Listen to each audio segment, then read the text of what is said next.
Hey peeps, today we are doing a full compare and contrast of Julia Jeffrey and Barbara Moore's Tarot of the Hidden Realm and Julia Jeffrey's Witch Sister Tarot. So I recently posted an not really an unboxing, not really a review, but a sharing of my experience so far with the Witch Sister Tarot by Julia Jeffrey.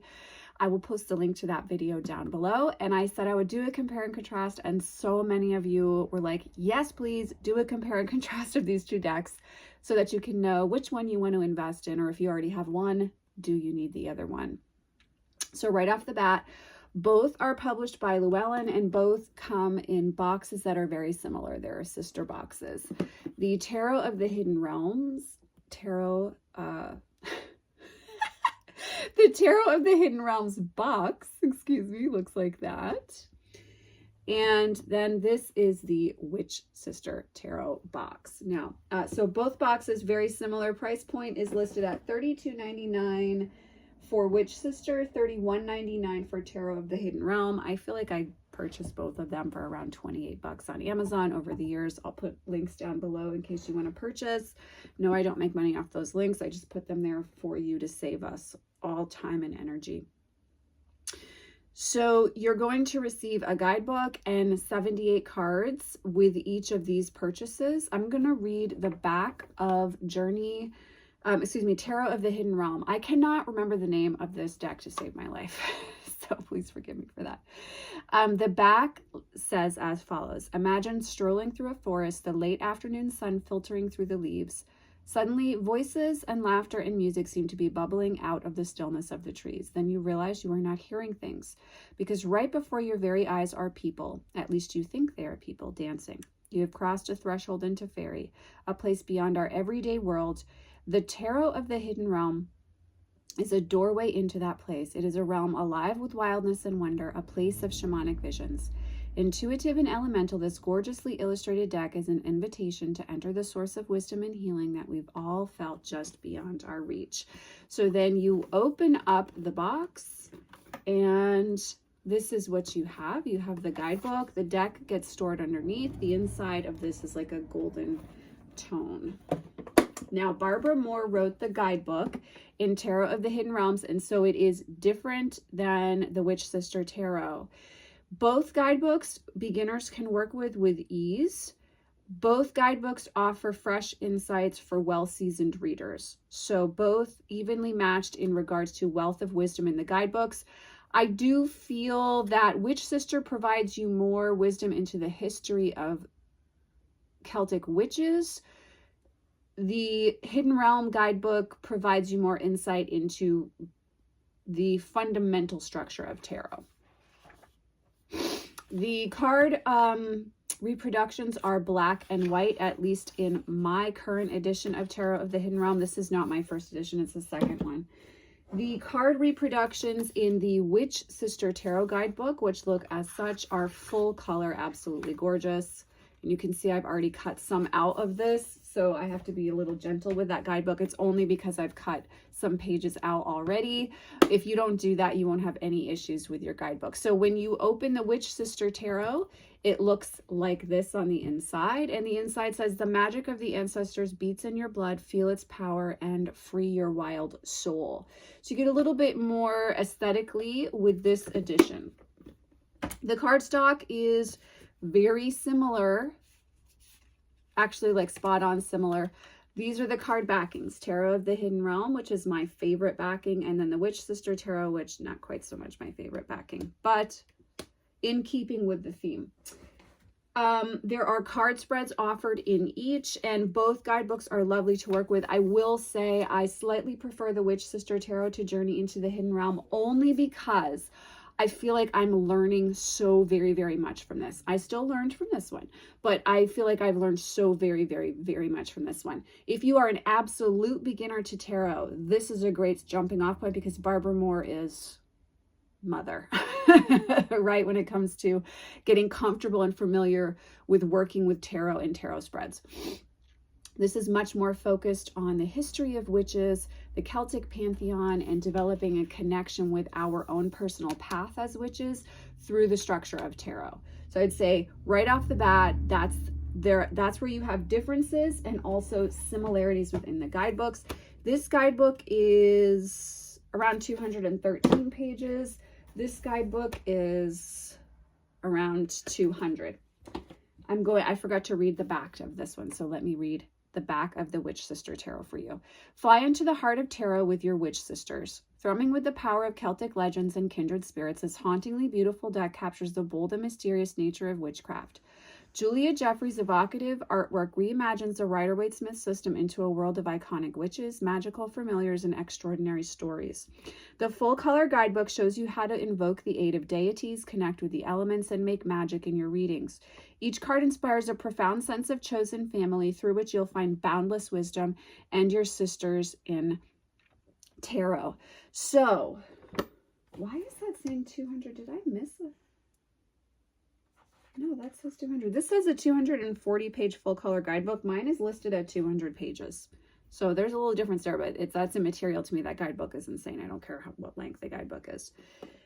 Let's talk about, first of all, I love both of these decks. I think they're very different, and I have a place for each of these decks in my collection, especially as a reader, and I love each of them. Okay, so I just want to clarify that right off the bat. There's neither that I like. You can't go wrong with either of these decks if you're drawn to Celtic Pantheon or the Fae realm. Okay, here are some differences though. This is Fae focused. This is physical Celtic Pantheon and physical Celtic witch, as in historically Celtic witch focused. Okay, so you want to feel into, do you want more Fae energy or do you want more witchcraft energy? That's going to be, first of all, what might prompt you to purchase or not purchase both copies. A beloved friend of mine and sister who pushed me to get the deck lovingly really phrased it well, in that in this you feel like you're working with separate energies that are kind of their own grouping that you're connecting with. In this you feel like you're working individually with physical witches. And they have very different feels, even though the artwork is similar. And it's interesting because I love you guys so much that I divided both decks up, which is one of my least favorite things to do, but I put them in correct order so we could go through and compare and contrast the right way. Again, that's how much I love you guys. But some of the imagery does look a little similar here and there. And I'm going to show you the ones that I'm like, wow, okay, that's very similar.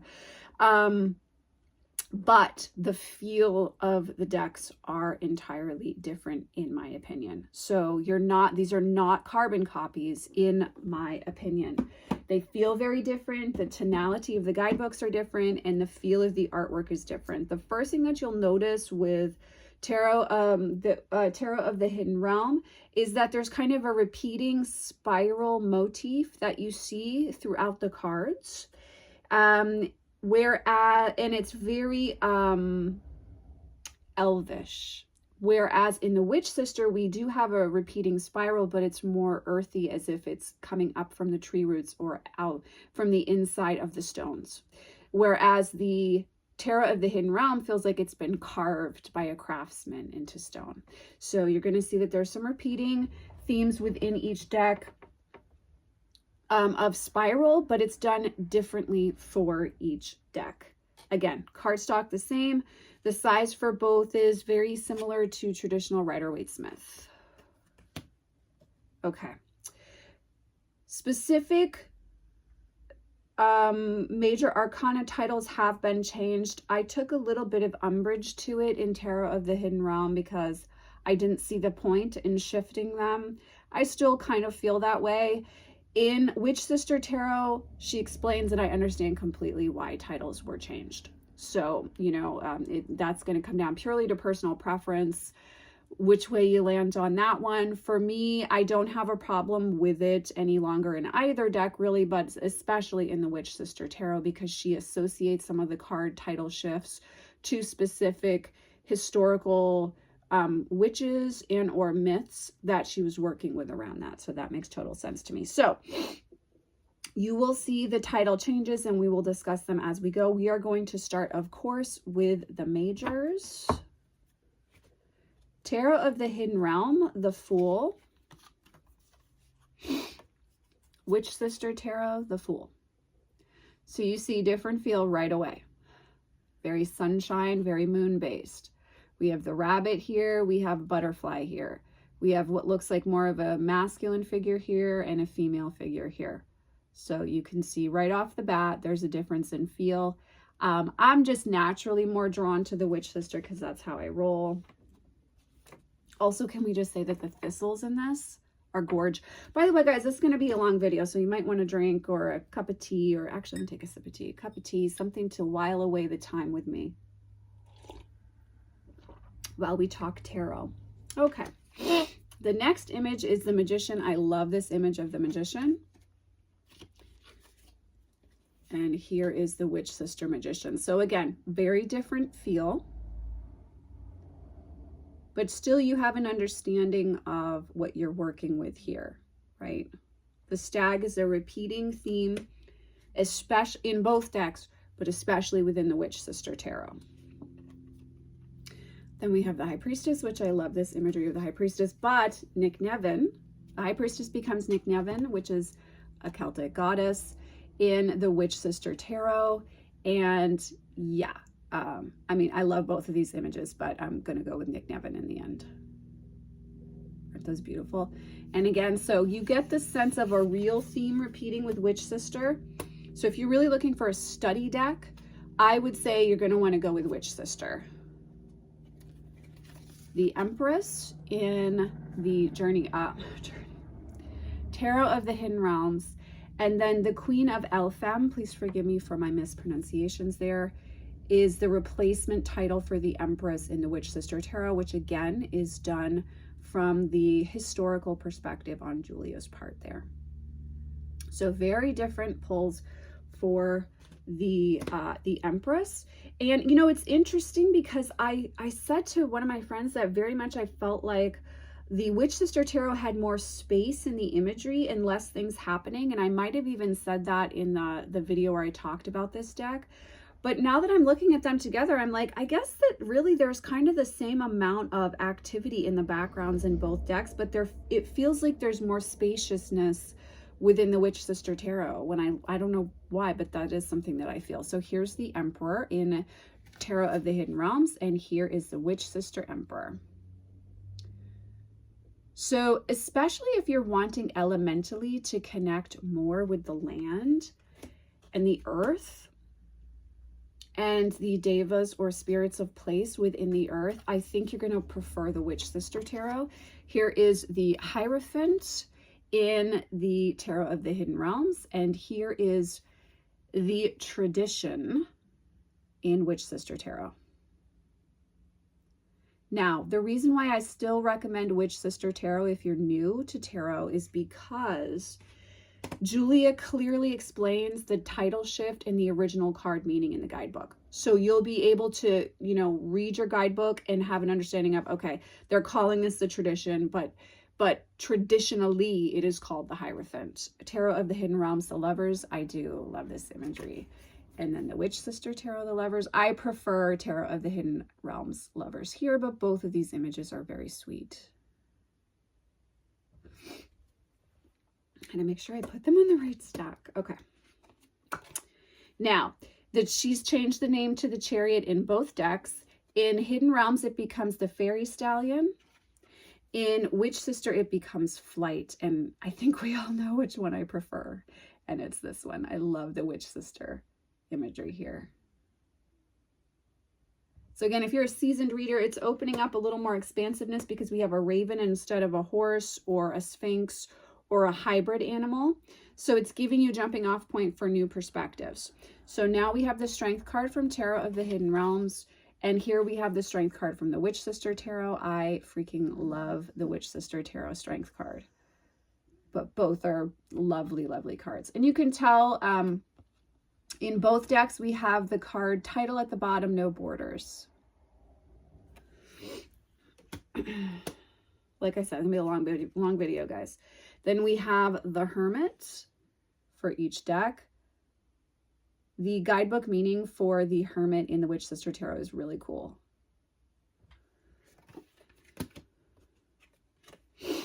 The Wheel of Fortune becomes the Fortune Fairy and the Spinner of Threads. This is the Witch Sister Tarot. This is Tarot of the Hidden Realms.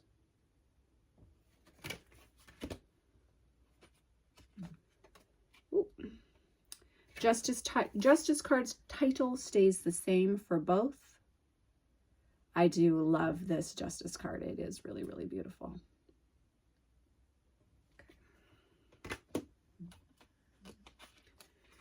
Then we have the Hanged Man. And in Witch Sister Tarot, the Hanged Man becomes initiation. You see the stag repeating. So you'll see how certain cards will kind of mirror each other in a way. And we definitely see that here, similar to the Fool.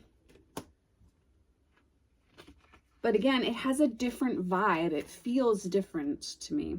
The Death card remains the same title in both decks. This is Tarot of the Hidden Realm. This is the Witch Sister. I do prefer this imagery of the Death card. It's always been one of my favorites over this, but also we're talking a lot about cycles here and the Wheel of the Year with the Witch Sister Tarot. Okay, then we have the Temperance card, which stays Temperance and Hidden Realm and becomes the Flow card in Witch Sister. Gracie's having a dream. Okay. Then for the Devil, the title is changed in both. I love both of these cards. I love me some Cernunnos action. Shadow Dance is Tarot of the Hidden Realm, and then Lord of the Forest is Witch Sister. I really, really love this image. Excuse me. So both really encouraging a total perspective shift within how you read the card. You'll also see that the spiral is repeated on the Magician and the Shadow Dance card in the Tarot of the Hidden Realms. The Tower card becomes the Blasted Beach, and it becomes the Elf Stroke in the Witch Sister. I really love this one, and I love the meaning given in the guidebook. It's one you're really going to want to spend some time with. It's going to redefine how you work with the Tower card if you're a seasoned reader, in my opinion. And that one is a really fascinating title shift. Then we have the Star, which stays the Star in Tarot of the Hidden Realms, but becomes Ancient Starlight. And is associated, and there's some imagery repeated that can harken back to the Hermit card within the Witch Sister Tarot as well. And then the Moon stays the Moon in Tarot of the Hidden Realm, becomes the Moon Child in Witch Sister Tarot. I love this image. I love both of these images. I mean, see, that's the thing. Aesthetically, they're both lovely. You can see that she hasn't just like ripped off imagery she's already created. They are different, and there's reasons for the shifts. The Sun stays the Sun in both of these decks. This is Witch Sister Tarot again.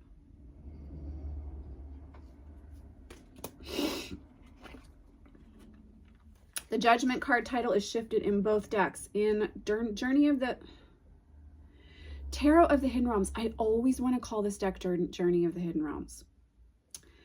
Judgment card becomes Life Renewed in Hidden Realm, and it becomes Renewal in Witch Sister.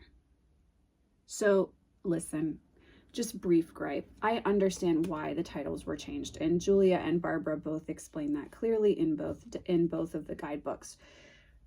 I don't understand sometimes why we always have to change the title of the Judgment card. I think it's an important word. It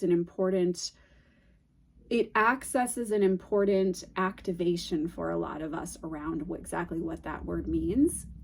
So I understand why they changed it. I just wish we didn't always change the Judgment card title for the most part. The World stays the World in Hidden Realm, and it becomes the Land in Witch Sister Tarot. I love this image. So beautiful, both of these images. And you see the butterfly theme repeating from the Fool in Tarot of the Hidden Realm. Okay, so that was our majors. We're going to go now to the suits, and I'm going to show you 1 through 10 with the court cards for each suit.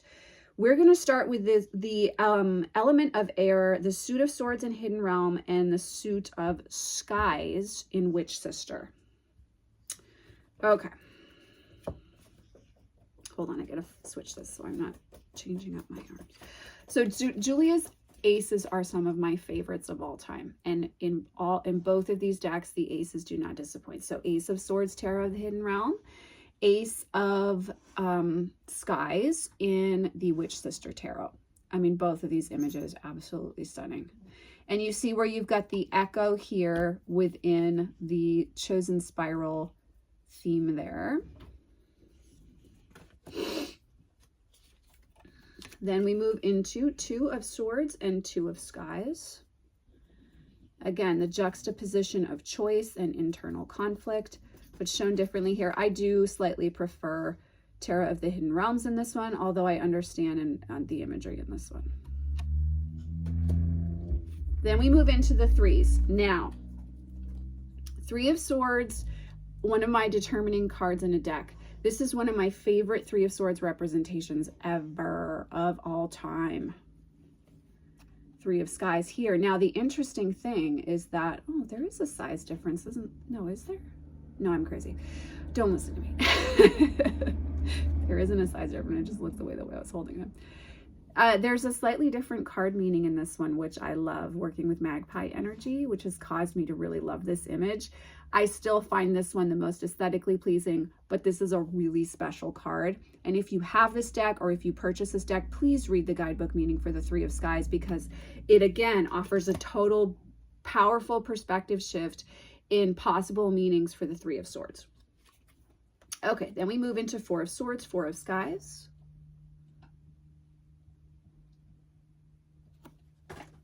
Oops, oh shoot. Hold on one second, guys. There's not enough space for everybody here. Five of Swords, Five of Skies.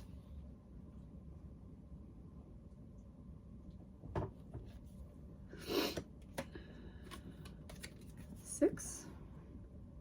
I do prefer the Hidden Realms to this.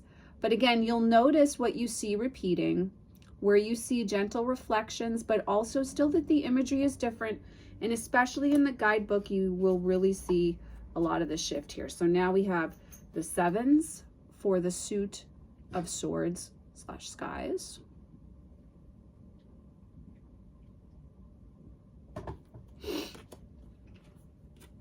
Here are the eights. Now, I love this Eight of Swords.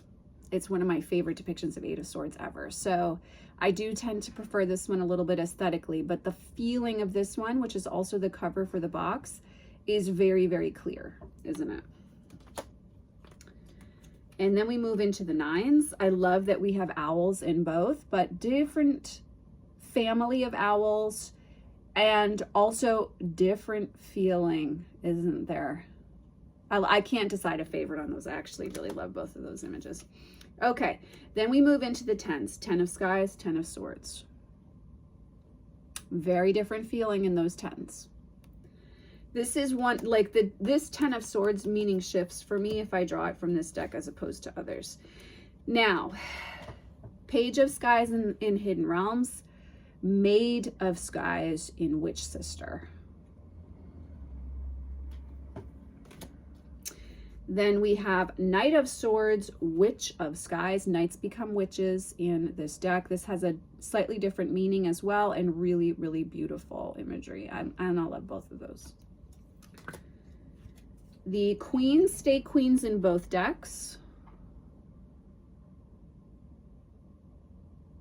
It's really hard to choose a favorite. And now this is where I was like, okay, these two are pretty similar. But they feel different. They feel very different when you read with them. So here are the Kings. The Kings stay the same title in both decks. But like it's got to be the same, if not a very similar model, because look at that. Yeah. So that's the suit of Swords. I'm trying to save a little room here. Okay. Now we move into the suit of Wands, which become the suit of Trees in the Witch Sister. Okay, so here we go with the aces. I have an image of Vincent holding this card when he was about 6 months old. And so this card is very, very special to me for that. But I love the imagery in both of these.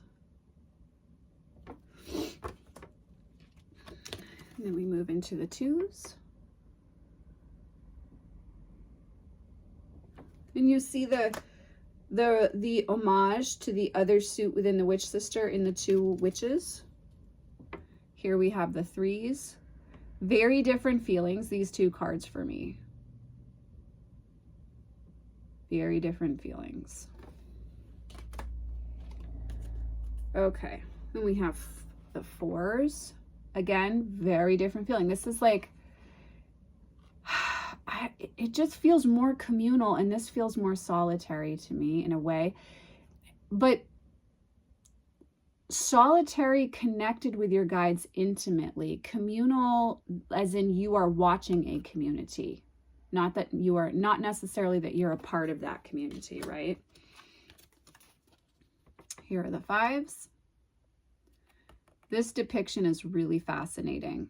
And again, so see, this is why I'm saying if you're a really well-seasoned reader, the Witch Sister is going to give you a chance to explore some different meanings and different perspectives and energies within, you know, outside of the traditional.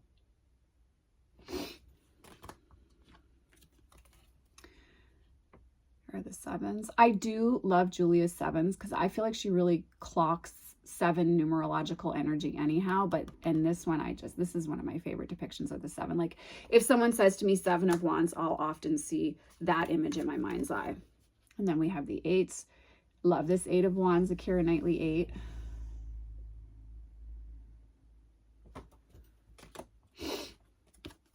And then we have the 9s. Both of these images are very arresting. We see the stag repeated here. This guidebook meaning is really, really interesting as well. Both of them are, but this one's really expansive for me right now as a reader. And then the 10s. Love the juxtaposition of age cycle here shown as well, huh? Then we move into page and maid.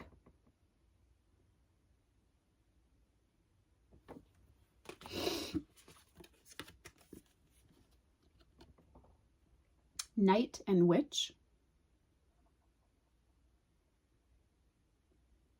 I love this image. That one's very near and dear to my heart. Here we have the queens, very different feel. And yet reminiscent of each other, aren't they? And then we have the kings. Totally different. Really love this king. Really, really love this king. This king reminds me of like an emo king. But he's in the suit of wands. So I don't know how that works. Because I don't know. Are the wand suits emo? I don't feel like they are. I feel like we would say swords or cups are emo. Okay, so now we move into the suit of cups, speaking of, which is the suit of waters in the Witch Sister Tarot. Here are the beloved aces again. I just love these aces so much. Oh, so gorgeous. The twos.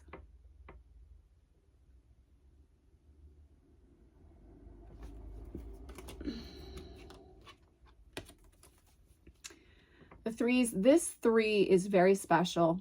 And again, related to other cards within the deck as well from a fresh perspective. So be sure to check out the guidebook on this one if the Witch Sister Tarot is calling to you. Here are the 4s. Oh, they're both so beautiful. And you see they're repeating here slightly, but they feel different to me. And I feel different when I look at each of these. 5 of Cups, 5 of Waters. I love this representation of the 5 of Cups. This reminds me of Fellowship of the Ring. When she calls the water stallions across from using her father's magic.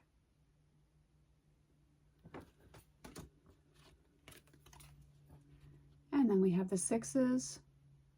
Both of these guidebook meanings, fascinating. Really good ones to give a nice read to. I prefer this 6. And then we have the 7s. Very different feel from these 7s. Oh, oops. Keep that separate. The 8s. Interesting, this figure is kind of turned away from us, whereas she's turned towards us here, and we have the silky skin referenced here in this 8. The 9s.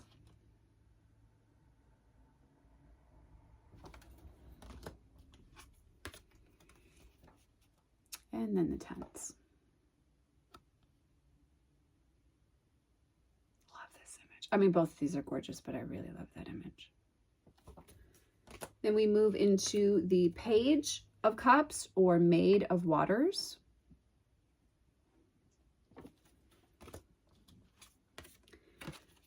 The Knights.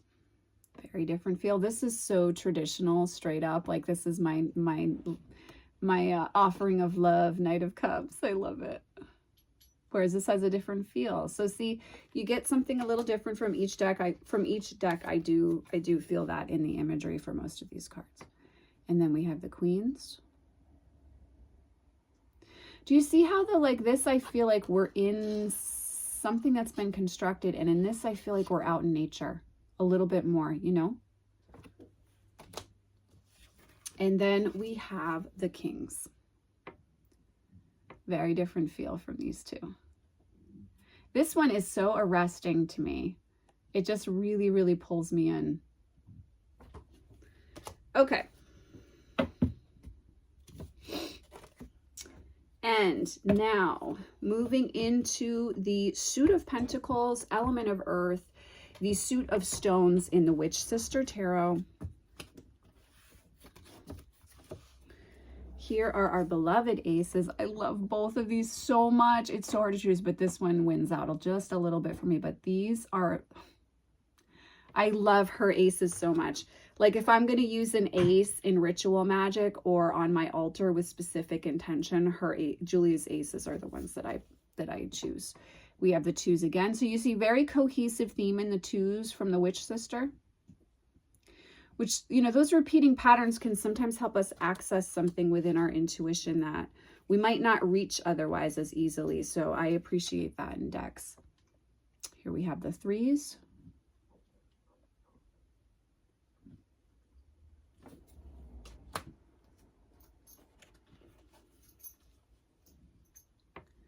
The 4s, which in each of these decks, the guidebook meanings for the 4s for the pentacles / stones are so beautiful. Please give them a read as well again.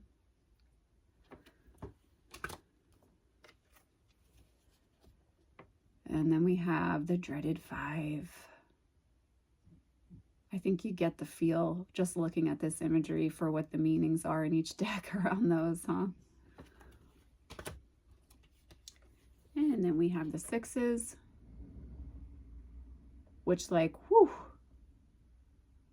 she's arresting in that one, isn't she? But you see where also sometimes I feel like there's just less going on in the background for some of the imagery in this deck, but less so now that I'm comparing them than I thought outside of compare and contrast video. But for some reason it just feels so different to me. And then we have the 7s.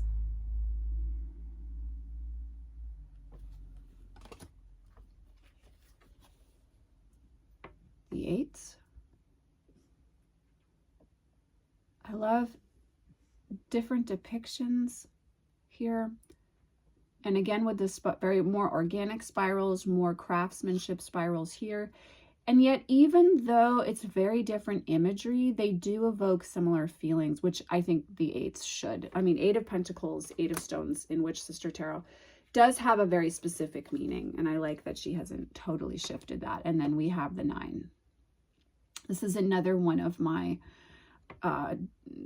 definitive cards within a deck, and I like both of these depictions. I do slightly prefer this one, but the meaning for the horseshoe is explained very clearly in the guidebook. And again, make sure you read the guidebook meaning for the 9 of Stones in the Witch Sister Tarot, because it will give you another perspective. Then we have the 10, I prefer this one. And the guidebook meaning for this 10 is off the chain. So you got to read that too. Basically, just make sure you read the Witch Sister guidebook. Of the two guidebooks, the Witch Sister Tarot guidebook is my personal favorite, but also my perspective is a little different because I've read so many guidebooks, and that guidebook is unique. So it really stands out to me, and it offers me a fresh window into tarot, which makes it very unique. Now we have our maids. Both of these images are so dear. I do aesthetically prefer that one a little bit, but, and the guidebook meaning for this one's so good. And then we have the Knight and the Witch here. This, I love this image so much, guys. So freaking much. But both of these are lovely.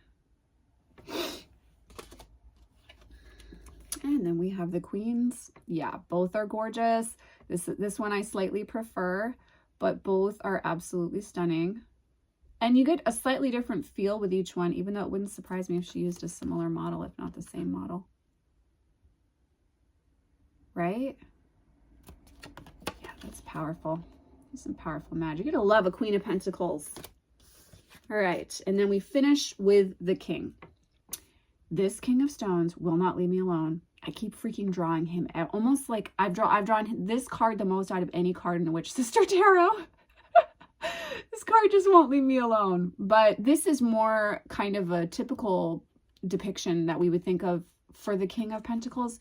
This is a little bit different, and if you, again, read the guidebook meaning for it, because it will help you to understand why the depiction was chosen as such. And it also, there's a real encouragement to connect with the stone people with that king, and the land in that way, which I really, really love. So that's every card compared and contrast within the deck in order. That's how much I love you. This video is almost 40 minutes long, guys. I want to just say I love both decks. I think if you are a collector, you're probably, and you enjoy Julia's artwork, you're going to want both decks. Let's be real. If you already have Hidden Realms, in my opinion, Witch Sister is different. And so you're not getting a carbon copy, but you just saw the compare and contrast yourself. And so you can see if for you, it feels like it's the same, just slightly different, or if it has a completely different feel to you. For me as a reader, it has a very, very different feel, and I'm predominantly using it in spiritual path readings for clients and in my own spiritual practice. It's more of a magical deck than Hidden Realms, which is more of a like straight up divinatory deck. Like I don't, other than the aces, feel called to work with a lot of that imagery in ritual work, whereas with the Witch Sister Tarot, I'm crafting things just looking at the imagery in the deck. So if I have to choose between the two, I would choose the Witch Sister Tarot. I love both. I don't want to choose though. I'm like Cardi B. I want both. I don't want to choose. I don't want to choose one. I want both. But if you have to choose, or if from a budgetary restriction space, it does come down to a choice. I think the Witch Sister Tarot gives you something really unique. And the Tarot of the Hidden Realms gives you a fae feeling without smacking you in the face like Heart of Fairy Oracle or the Fairies Oracle. And also if you are like brand spanking new to tarot, then you may find the Journey of the Hidden Realms is more conducive to understanding the basic traditional structure of tarot. However, both decks do offer explanation of the basic traditional structure. So I don't want you to feel like if you're a newbie, you can't use Witch Sister. But of the two, I think Hidden Realms is a little more Rider-Waite-Smith true and veers less off the well-trod path for traditional card meanings. So yeah, that's been the compare and contrast. I love both of these decks for very different reasons. They do not feel like carbon copies to me. They feel that they've both been crafted with powerful intention. Not only that, they're both aesthetically pleasing decks. And if you're working with the Celtic Pantheon at all, I think both decks will call to you for slightly different reasons, but both decks definitely fit the bill for Celtic Pantheon tarot decks as well. So I hope you found this compare and contrast helpful. I know many of you were like, yes, Racine, do it. So we've done it, guys. We did it. I divided both those decks up. It was a lot. And now I have to mix them all up and get them ready to be read with again. But as always, guys, I am sending you so much love and many blessings, and I will see you in the next video. Take care.